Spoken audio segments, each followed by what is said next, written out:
안녕하세요, 어머님, 아버님. 오늘 저희가 아주 중요한 이야기, 우리 돈을 지키는 12가지 비법을 알려드리려고 합니다.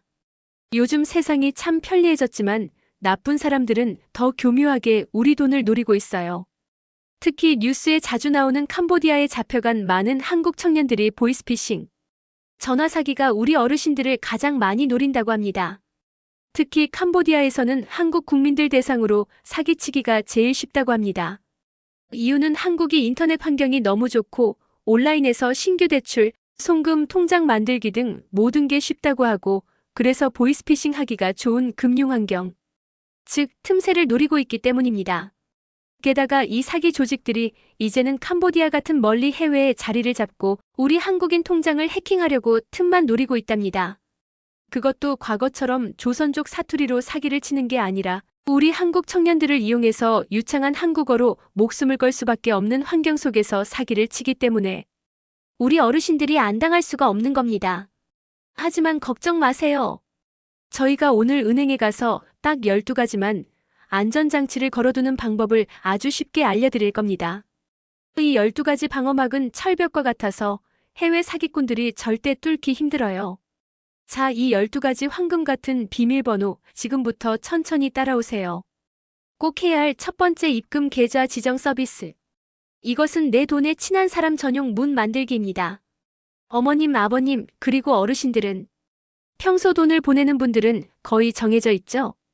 자녀분들, 손주들 혹은 내가 쓰는 다른 통장. 이 서비스는 내가 아는 계좌만 돈을 보낼 수 있게 통로를 딱 정해두는 거예요. 만약 나쁜 사람이 전화를 걸어와서 이 계좌로 돈을 보내라고 해도 그 사기꾼의 모르는 계좌는 지정된 문이 아니기 때문에 아예 송금 자체가 안 됩니다. 꼭 해야 할 행동은 지금 당장 은행 앱이나 은행 창구에 가셔서 자주 쓰는 계좌 몇 개를 지정 계좌로 꼭 등록해두세요. 이 간단한 설정이 사기꾼에게 돈이 넘어가는 것을 원천적으로 차단해줍니다. 정말 중요합니다. 꼭 해야 할 두 번째, 지연 이체 서비스. 이것은 돈이 빠져나가기 전 3시간 생각할 시간 벌기입니다. 이 기능은 정말 우리 돈을 지키는 최후의 보루예요. 내가 돈을 보낸다고 버튼을 눌러도 바로 상대방 통장에 입금되지 않고 3시간 뒤에야 돈이 사기꾼에게 넘어가는 기능입니다. 나쁜 사람들은 우리가 당황한 틈을 타 10분 안에 큰 돈을 빼가려고 합니다. 하지만 지연 이체를 해두면 3시간 동안 혹시 이거 사기 아닌가 하고 다시 생각해볼 시간을 벌 수 있어요. 만약 1시간 뒤에 아차, 내가 속았구나 하고 깨닫더라도 돈이 완전히 나가기 전이기 때문에 은행에 전화해서 이체를 취소할 수 있습니다. 이 3시간의 안전을 꼭 확보하세요. 꼭 해야 할 행동은 은행 앱의 보안 설정이나 은행 창구에 가셔서 지연 이체 서비스를 신청하세요. 안전하게 3시간 지연을 추천드립니다. 꼭 해야 할 세 번째, 단말기 지정 서비스. 이것은 내 스마트폰 열쇠만 쓰게 하기입니다. 이 서비스는 내가 평소 쓰시는 내 스마트폰, 내 컴퓨터만 은행에 접속할 수 있도록 미리 등록해두는 기능입니다. 만약 사기꾼이 내 통장 비밀번호를 알아냈더라도 그 사기꾼의 낯선 컴퓨터나 스마트폰으로는 아예 로그인이 안 됩니다. 해외에 있는 해커가 멀리서 내 통장을 조종하는 것을 근본적으로 막아주는 아주 훌륭한 문지기입니다. 꼭 해야 할 행동은 주거래 은행 앱에 들어가서 현미경으로 된 검색어에 단말기 지정 서비스 글자를 입력하거나 은행에 가셔서 단말기 지정 서비스를 신청하시면 은행 여직원들이 다 해줍니다.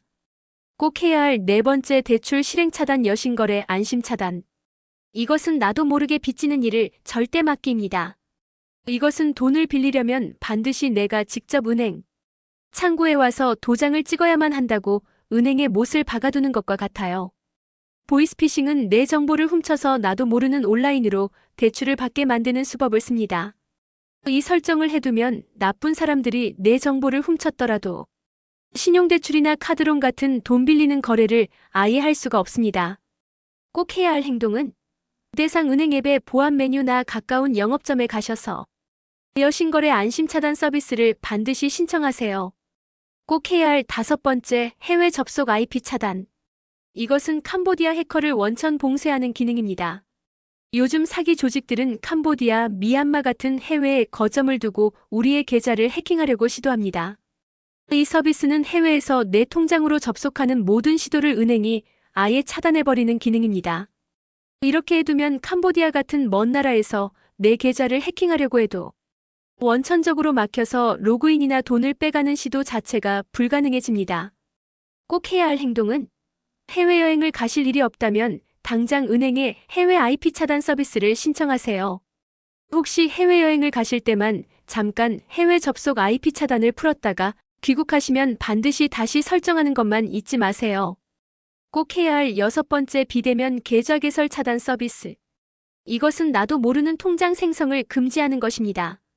나쁜 사람들이 내 개인정보를 훔쳐서 내가 모르는 사이에 인터넷으로 새로운 통장을 몰래 만들어서 사기에 이용하는 경우가 많습니다. 이 서비스는 한 번만 신청해두면 한국에 있는 모든 은행에서 나도 모르는 통장이 인터넷으로 만들어지는 것을 근본적으로 차단해줍니다. 꼭 해야 할 행동은 은행에 가시거나 앱의 보안 메뉴에서 비대면 계좌 개설 차단 서비스를 꼭 신청하세요. 이 설정 하나로 금융권 전체에 든든한 방어막을 칠 수 있습니다. 꼭 해야 할 7번째 일일 이체 한도 조정. 이것은 내 돈의 금고 문을 좁히는 것입니다. 어머님, 아버님께서 보통 하루에 인터넷으로 보내는 돈은 생활비 수준인 300만 원에서 500만 원 정도가 대부분일 겁니다. 아마도 대부분의 어르신 일일 한도 또는 송금 최대 한도가 1억 원일 가능성이 높습니다. 이 한도를 300만 원이나 500만 원으로 낮춰주세요. 그러면 나쁜 사람이 해킹을 하더라도 하루에 빼갈 수 있는 돈의 최대치가 확 줄어들어서 피해 금액을 크게 줄일 수 있습니다. 꼭 해야 할 행동은 은행에 가셔서 지금 쓰고 계신 돈의 생활비 수준에 맞게 이체 한도를 300만 원 또는 500만 원으로 꼭 낮춰주세요. 지금까지 총 2편의 영상 중에서 1편이 끝났습니다. 친구나 선 후배 동료들에게 이 1편의 영상을 정보 공유를 해주시면 고맙겠습니다. 지금까지 실버 스마트 캠퍼스였습니다. 좋아요, 구독, 알람 설정 해주시면 어르신들만을 위한 영상을 제작하는데 너무 큰 힘이 됩니다. 이어서 2편 마지막 영상은 8번부터 12번까지 방어법을 시청하시기 바랍니다. 감사합니다.